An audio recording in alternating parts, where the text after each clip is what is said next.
Yo, this one's right after my other video, but I just ended JJK. No, JJK just ended, and I barely understood any of the ending because how complicated some of the rules are, how complicated some of the backstories are, because I haven't read the manga before, but I know they explain it little by little, like through the episode. But it was the last episode of season 3, first part. No, season 4. I'm not sure because they make movies. They made 2 movies, the Zero one and the one that like wrapped up the last season, and it was like like an episode of the next season. But I'm so excited. I'm so excited. I get all giddy when I'm watching the show, when I was watching the show, and it's just, even though I do not know everything that's going on, I don't know the corners of the whole story, I can appreciate well-formed animation. Like, they are cooking, they are putting their blood, sweat, and tears into this. And as someone that hasn't had the excitement in me for anime in such a long time, this has brought that out of me, and I've been wanting to watch different animes. I've been wanting to go back to watch Hunter x Hunter. I'm rewatching Hunter x Hunter. I'm thinking about watching Dragon Ball all over again since he was a little kid. I'm thinking about just consuming the anime that made animation get to this point, whether it's Sailor Moon, whether it's Gundam, whether it's Neon Evangelion, or Code Geass, or Deadman Wonderland, or JoJo, or Vinland Saga, or Vagabond as a manga. Like, there's so many paths, there's so many genres, and each person took of each person, like, they take their ideas and form something greater by the year. And this is one of the best animated shows at the moment, and I don't say that lightly, because the way this is animated compared to the other seasons has given me a hunger to find something that clenches my appetite, something that is exciting, whether it's the characters, the story, the animation, the way the animation is fluid, or the concepts, the power scaling, like what powers they have in different animes, or like abilities and stuff. And at the moment, I've only have wanted to know the JJK universe to the core. And even I make the mistake of not remembering things, of not keeping tabs on like what happened in the last episode, because there's so much that goes on, but it's such a concentrated beauty that it's better to be watched than for it to be explained to someone. It is fire. I think the story's like it goes, how do I explain it? It's very like all over the place, you know? And I think, from my perspective of watching Attack on Titan and having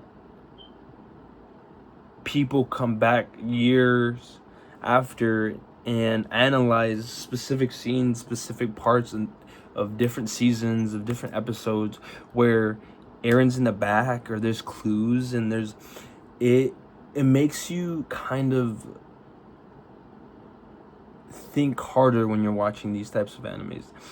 And I'm not saying there's no effort or kind of hard work into making these stories, but the animation carries it, and Gojo carries it, and I feel like there's good looking animated characters, and that carries a lot of it.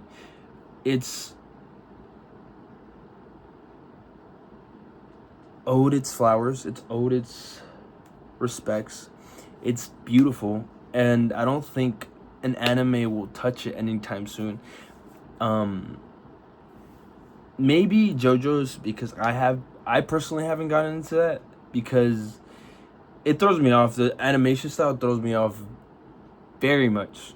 But I know a lot of the memes, I know a lot of the sayings, and sometimes I get the urge to watch that. I get the urge to kind of sit down and, watch something that I personally don't think I'd like, but maybe I don't know and I genuinely start liking it.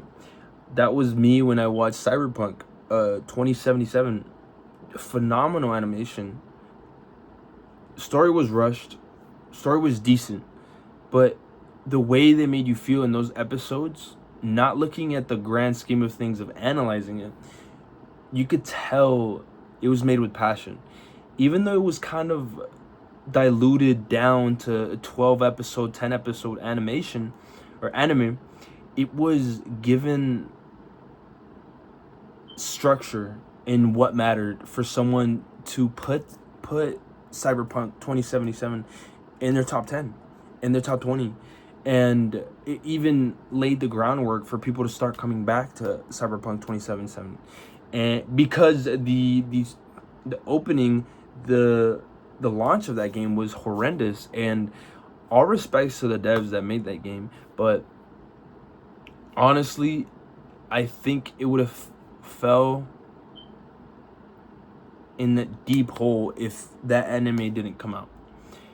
First of all, because it gave people the drive and the want to be in Liberty City, be in the game, and think about the animation, the anime while you're playing the game, and see if you can do one of the abilities in the show, and see if you can find Easter eggs, and after some times, of course, Cyberpunk 2077 put its batteries in, and they started doing work. They fixed a lot of bugs. They fixed a lot of gameplay's better.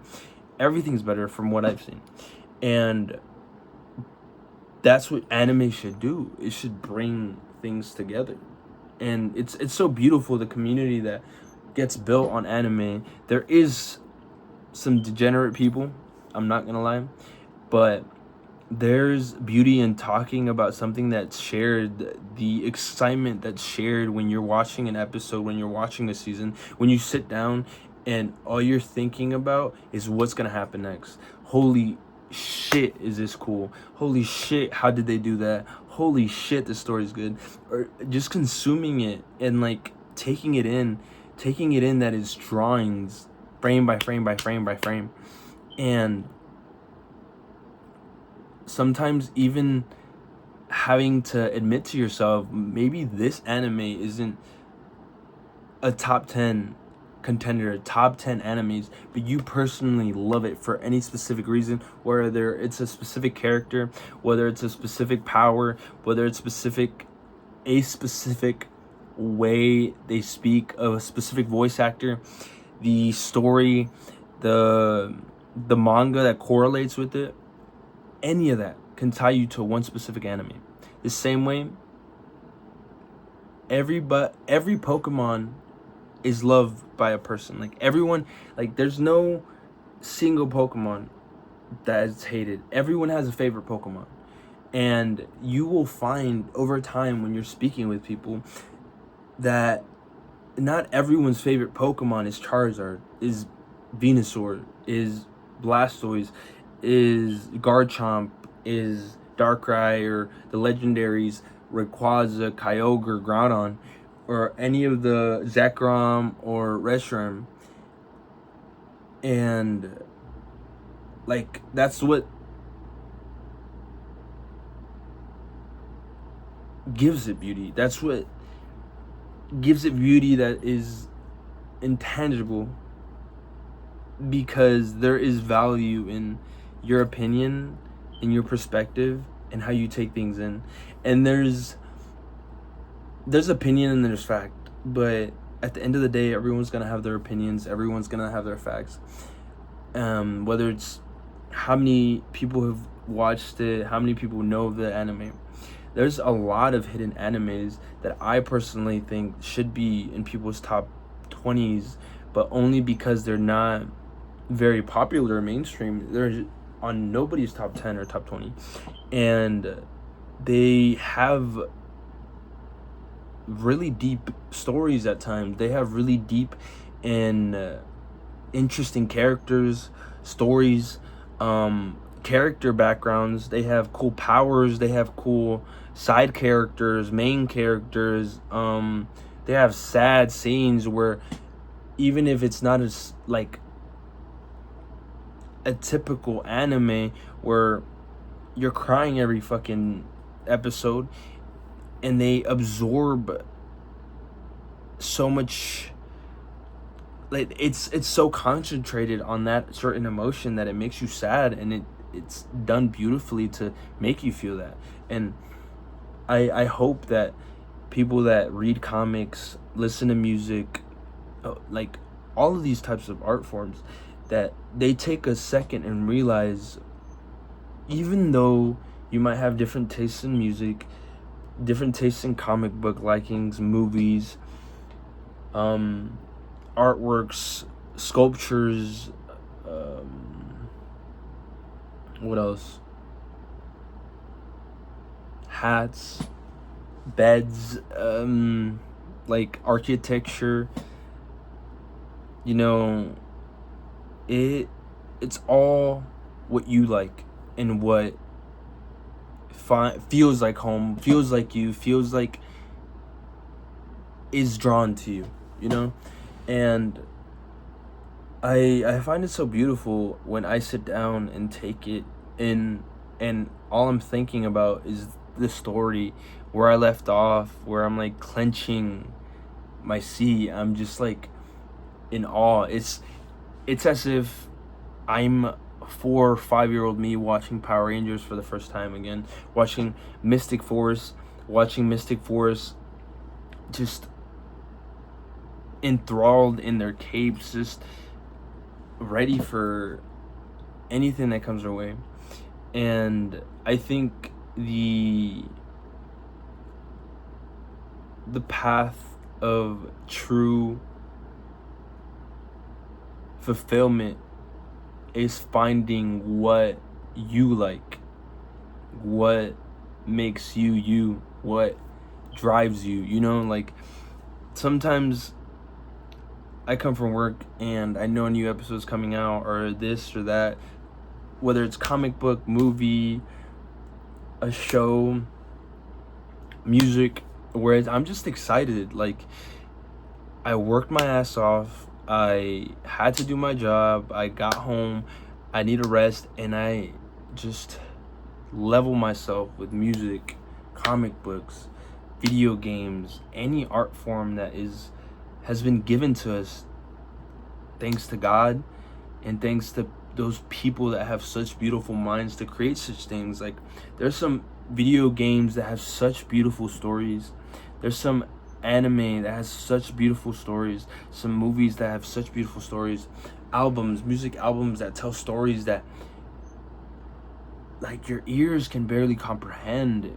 It fulfills a desire in you to do something, to get up. And that's why there's genres, you know? Like, each genre makes you feel, pop makes you want to dance, rap makes you feel like the shit, and anime music is hot shit too. Like, each genre has their own like way of interpreting it, and even then you could interpret it in a different way completely, you know? And even photography, you know, like, you could look at photos differently and take them in and see the beauty in it that other people might not see, and might not have the ability and the creativity for that specific art to be consumed. But yeah, it was just supposed to be a small little video, but this is one of my longer videos on the channel. But yeah, I really needed this, because a lot of the time I can't speak like this to people, and I can only speak to myself about this without feeling like I'm being too much, or feeling like no one's listening to me. And even if people skip through this, I enjoyed saying my piece about anime, and everything that is art. Art is beautiful, and I want to start creating more. This is my art. Me speaking is my art, and I want to be more comfortable with just being open, because I'm not that open with people in my real life or my day-to-day. And I wish to have